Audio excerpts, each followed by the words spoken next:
14वें अध्याय में 3 प्रकार के गुणों का वर्णन है। इदं ज्ञानमुपाश्रित्य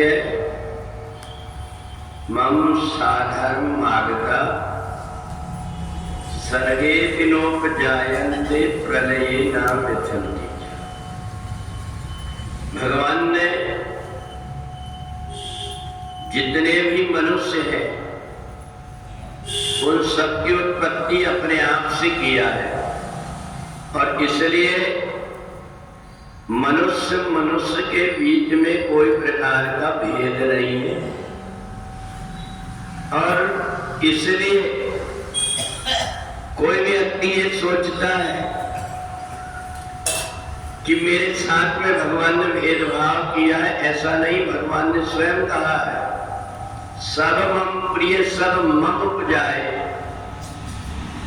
जितने भी मनुष्य हैं सब मेरे से ही उत्पन्न हुए हैं। बात इतनी है कि किसी ने अपने अंदर बहुत प्रकार की बुराइयों को इकट्ठा करके रख लिया है और किसी ने अपने अंदर की बुराइयों को बाहर कर दिया और इसलिए इदम ज्ञान उपाश्रित्य, ये जो गीता का ज्ञान है इसको जिसने भी सुन लिया है, एक अक्षर भी अगर उस ज्ञान को अपने हृदय में धारण कर लिया है तो ना उसको सृष्टि के आरंभ में और ना ही प्रलय में कोई कष्ट होता है। वो मेरे सारूप भक्ति को प्राप्त कर लेता है। तो ये जो गीता का ज्ञान है ये व्यक्ति की सब प्रकार की मलिनता को दूर करता है, न जन्म और मरण में वो लगता है और न ही किसी प्रकार के अज्ञान में भटकता है। और इसलिए भटकाने के लिए बहुत सारी चीजें हैं, काम क्रोध लोभ मोह मद, ये सब व्यक्ति को भटकाते हैं। उससे अगर हमने छुटकारा पाया तो सतोगुण रजोगुण और तमोगुण ये तीनों गुण जीवात्मा को बांध लेते हैं। परंतु इदम ज्ञान उपाश्रित्य, जो गीता के ज्ञान को केवल सुन लिया है और गीता के ज्ञान को अपने जीवन का सूत्र बना लिया है, उस व्यक्ति को इधर उधर भटकना नहीं पड़ता।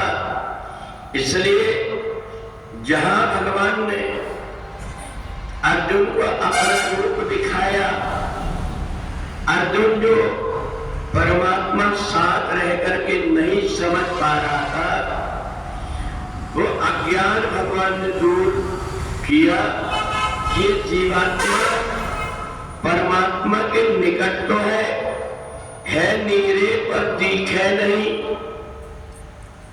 हम किसी वस्तु को कोई आकार में जानते हैं, ये वस्तु इस रंग की है, अगर उसका आकार बदल दिया जाए तो हम उसको पहचान नहीं पाते।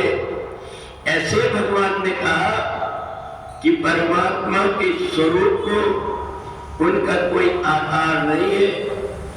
मनुष्य भक्त जिस प्रकार का आकार अपने हृदय के अंदर परमात्मा को देता है, परमात्मा वैसा ही रूप धारण कर लेते हैं।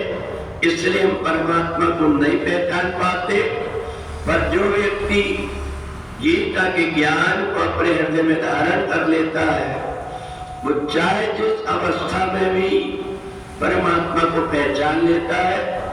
तो इसलिए हमें केवल आवश्यकता ये है कि जैसे गंगा जी का जल कितना भी दिन रखा रहता है वो अपवित्र नहीं हो पाता, परंतु उसी जल में जब गंदे नाले मिल जाते तो वो जल दूषित हो जाता है।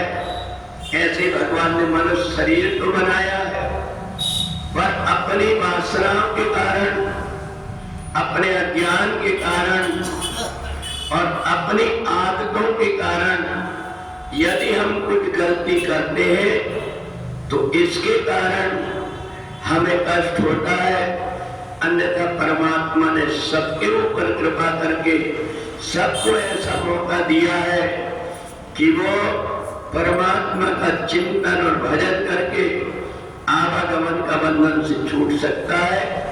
केवल हमें अपनी इच्छाओं को, आदतों को सुधार करके परमात्मा में लगाने की आवश्यकता है।